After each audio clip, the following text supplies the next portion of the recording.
ফ্যাসিবাদী শাসনের ১.৫ দশকে বিনোদনমূলক সাংবাদিকতা ছিল বিদেশ সফর শেষে গণভবনে শেখ হাসিনার সংবাদ সম্মেলনগুলো। সেখানে প্রশ্ন নয়, প্রশংসার বাণী নিয়ে হাজির হতেন বাংলাদেশে সাংবাদিকতা বাহিনীর জেনারেলরা। তাদের চোখে শেখ হাসিনা হয়ে উঠতেন ম্যাজিক্যাল লেডি, আবার কারো চোখে তিনি ছিলেন বিশ্বনেত্রী।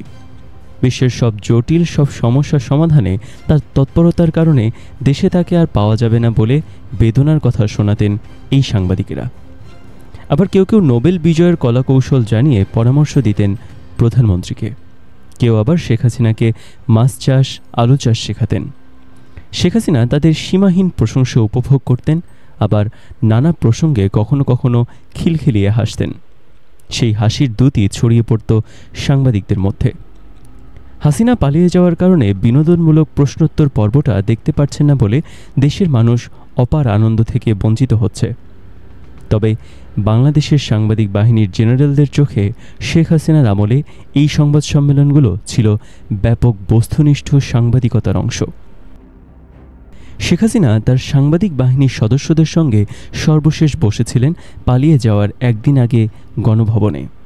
সেখানে সাংবাদিকরা তাকে পরামর্শ দিয়েছিলেন কিভাবে আন্দোলনকারী ছাত্রদের দমন করা যায়, কিভাবে তারা দেশকে ধ্বংস করছে তার ভয়াল চিত্র সাংবাদিকরা তুলে ধরেছেন। র্যাব পুলিশ ঠিকমতো গুলি করতে পারছে না বলে তাদের আক্ষেপের শেষ ছিল না। সেদিন যারা গণভবনে উপস্থিত ছিলেন, হাসিনা পালিয়ে যাওয়ার পর তাদের কয়েকজনও পালিয়ে যাওয়ার সময় আটক হয়েছেন। অনেকের ব্যাংক হিসেবে অস্বাভাবিক লেনদেন পাওয়ায় গ্রেপ্তারও হয়েছেন। তাদের কয়েকজন আছে কারাগারে, আবার কেউ কেউ বিদেশেও পালিয়ে গেছেন। তবে সেই সংখ্যা খুবই সামান্য।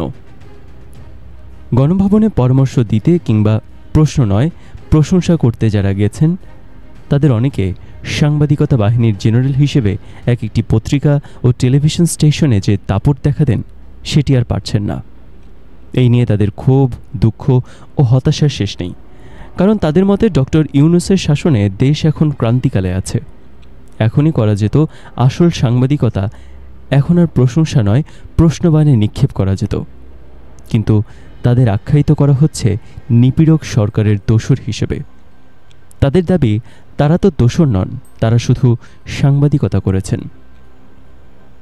এখন যদি তাদের কাছে জিজ্ঞেস করা হয় আপনারা যে প্রশংসার ডালি নিয়ে হাজির হতেন সেটি কেমন সাংবাদিকতা ছিল, কিংবা আপনারা যে জনতার আন্দোলন দমনের পরামর্শ দিয়েছিলেন তা কিভাবে সাংবাদিকতার অংশ ছিল, তারা বুক ফুলিয়ে বলবে অবশ্যই আমরা তো সাংবাদিকতাই করেছি। দেশের নাগরিক হিসেবে আমরা তো মতামত দিতেই পারি। এটা ব্যক্তির স্বাধীনতা, একজন সাংবাদিকের মত প্রকাশের অধিকার। শেখ হাসিনার ১.৫ দশকের শাসনামলে এর বিপরীতে আরও কিছু সাংবাদিক ছিলেন। ছিল কিছু সংবাদপত্র ও টেলিভিশন স্টেশন। হাসিনার পোষা সাংবাদিক বাহিনীর চোখে এরা সাংবাদিক হিসেবে গণ্য হতেন না। তাদের যদি জিজ্ঞেস করা হয় শেখ হাসিনার শাসনামলে আমার দেশ, দিগন্ত টেলিভিশন, ইসলামিক টেলিভিশন ও চ্যানেল 1 বন্ধ করা হয়েছিল, এভাবেই সাংবাদিকদের কণ্ঠরোধ করা হয়েছিল, তখন আপনাদের ভূমিকা কী ছিল?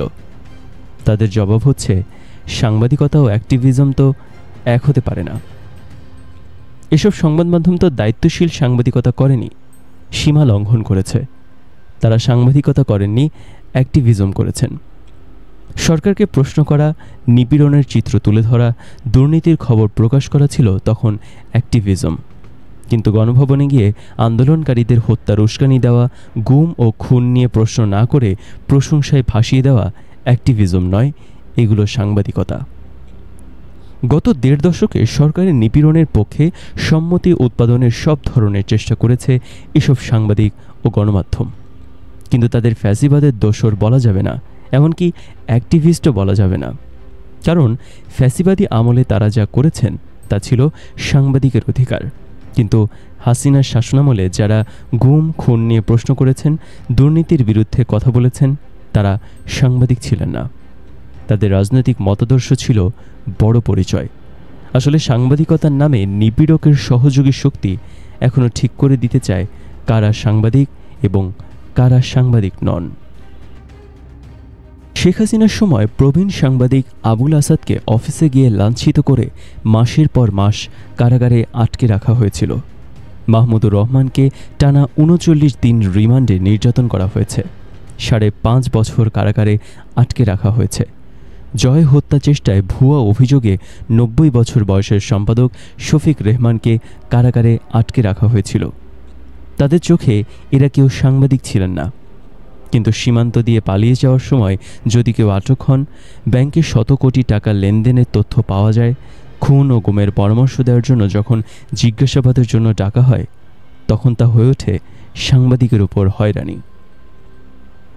শেখ হাসিনার সাংবাদিক বাহিনীর সদস্যরা আবারও আগের জায়গায় ফিরে যেতে চান। এখন তাদের লক্ষ্য হল আওয়ামী লীগের হত্যার পক্ষে ন্যায্যতা প্রমাণ করা। শেখ হাসিনা হত্যাকাণ্ডের পক্ষে ন্যায্যতা তৈরি করার জন্য এখন প্রায়ই বলে থাকেন পুলিশ হত্যার বিচার হবে। তিনি আরও বলেন, দেশে ফিরে এসে প্রতিটি হত্যার বিচার করবেন।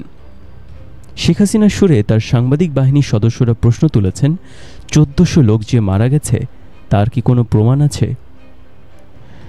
যুক্তি দেওয়া হচ্ছে, শেখ হাসিনা কিভাবে একজন লোক হয়ে ১৪০০ লোক মারতে পারেন? অকাট্য যুক্তি বটে। শেখ হাসিনা নিজে হত্যা করেননি, তিনি ছিলেন হত্যার নির্দেশদাতা। এই সহজ সত্যটি তারা বলতে নারাজ। যেমন তারা এখন স্বীকার করেন না শেখ হাসিনার শাসনামলে বিচার বহির্ভূত হত্যা, গুম, প্রকাশ্য দিবালোকে মানুষকে নিপীড়ন ও পঙ্গু করার পক্ষে গণসম্মতি উৎপাদনে এই সাংবাদিক বাহিনীর জেনারেল থেকে সেকেন্ড লেফটেন্যান্ট সবাই ভূমিকা পালন করেছেন। শেখ হাসিনার শাসনামলে ৪টি বড় ধরনের হত্যাকাণ্ড ঘটেছে। প্রথম, বিডিআর বিদ্রোহের নামে সেনা কর্মকর্তাদের হত্যা। দ্বিতীয়ত, মাওলানা সাঈদীর রায়ের পর হত্যাকাণ্ড, শাপলা চত্বরে হেফাজতের সমাবেশে হত্যাকাণ্ড এবং ছাত্র জনতার অভ্যুত্থানে হত্যাকাণ্ড। প্রতিটি ঘটনায় আওয়ামীপন্থী সাংবাদিক বাহিনী এসব হত্যাকাণ্ডের পক্ষে প্রচারণা চালিয়েছে।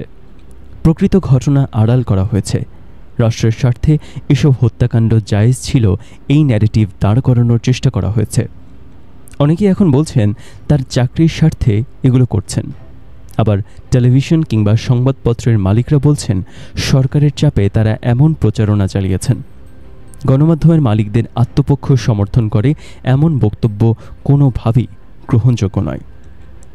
ফ্যাসিস্ট শাসন কায়েমের শুরু থেকে যেখান থেকে সেই শাহবাগের আন্দোলনের সময় গণমাধ্যম কিভাবে নিজ উদ্যোগে শাহবাগ তৈরি করেছে, সেই সময়ের ঘটনাপ্রবাহ বিশ্লেষণ করলেই বোঝা যাবে। আব্দুল কাদের মোল্লার ফাঁসির দাবিতে প্রথমে ১৫ থেকে ২০ জন বাম ছাত্র সংগঠনের নেতাকর্মী শাহবাগে দাঁড়িয়েছিলেন। দ্রুতই মিডিয়া বিষয়টি সামনে আনে। এরপর একটি একটি করে সব টেলিভিশন লাইভ সম্প্রচার করে। গণমাধ্যম যখন বিষয়টিকে ইস্যু তৈরি করে, পরে রাষ্ট্রযন্ত্র এতে সম্পৃক্ত হয়। শাহবাগের আন্দোলনে অ্যাক্টিভিস্টদের চেয়ে সাংবাদিকের ভূমিকা ছিল সবচেয়ে বেশি। এই শাহবাগ থেকে ফ্যাসিবাদের উত্থান হয়েছিল, যার উপর ভর করে হাসিনা ৩টি বিনা ভোটের নির্বাচন করে ক্ষমতা দীর্ঘস্থায়ী করেছিলেন। হেফাজতের আন্দোলনের সময় বাংলাদেশের এসব তথাকথিত পেশাদার গণমাধ্যমে গাছ কাটা ও কোরআন পোড়ানো ছিল প্রধান খবর, কিন্তু হেফাজতের হিসেবে সেদিন ৯৩ জন মানুষ মারা গিয়েছিলেন। সেই খবর গুরুত্ব পায়নি। আমরা যদি সেই সময়ের খবরগুলো পর্যালোচনা করি, তাহলে দেখা যাবে কোনো সরকারি নির্দেশনা নয়, এসব গণমাধ্যম নিজ উদ্যোগে আলেম ওলামাদের প্রতি ঘৃণা থেকে এভাবে খবর পরিবেশন করেছে। এখন ছাত্র জনতার অভ্যুত্থানের বছর না ঘটতেই সাংবাদিকরা প্রশ্ন তুলছেন ১৪০০ লোক মারা যাওয়ার তথ্য সঠিক কিনা। এই সাংবাদিকরা এখন প্রশ্ন করার স্বাধীনতা চান। অবশ্যই সাংবাদিকদের প্রশ্ন করার অধিকার আছে, এমনকি ছাত্র অভ্যুত্থানে নিহতদের সংখ্যা নিয়েও প্রশ্ন তোলা যায়। সাংবাদিকের কাজই হচ্ছে প্রশ্ন করা, কিন্তু এই সাংবাদিকেরও প্রশ্নের মুখোমুখি হতে হবে। তাদের বলতে হবে, শেখ হাসিনার নিপীড়নমূলক শাসনে আপনি নিপীড়ন চালানোর পক্ষে ভূমিকা রেখেছিলেন কিনা? শেখ হাসিনা বা সরকারের কতজন মন্ত্রীকে আপনি গুম, খুন ও বিচার বহির্ভূত হত্যা নিয়ে প্রশ্ন করেছিলেন? যখন সংবাদপত্র বন্ধ করে ৩ জন প্রবীণ সম্পাদককে কারাগারে নেওয়া হয়েছিল, তখন আপনার ভূমিকা কী ছিল? সাংবাদিক শুধু প্রশ্ন করবেন, কিন্তু সাংবাদিকরা প্রশ্নের মুখোমুখি হবেন না, তা তো হতে পারে না। আপনার সাংবাদিক পরিচয় আছে বলে ফ্যাসিস্টের সহযোগীর ভূমিকা আড়াল হতে পারে না।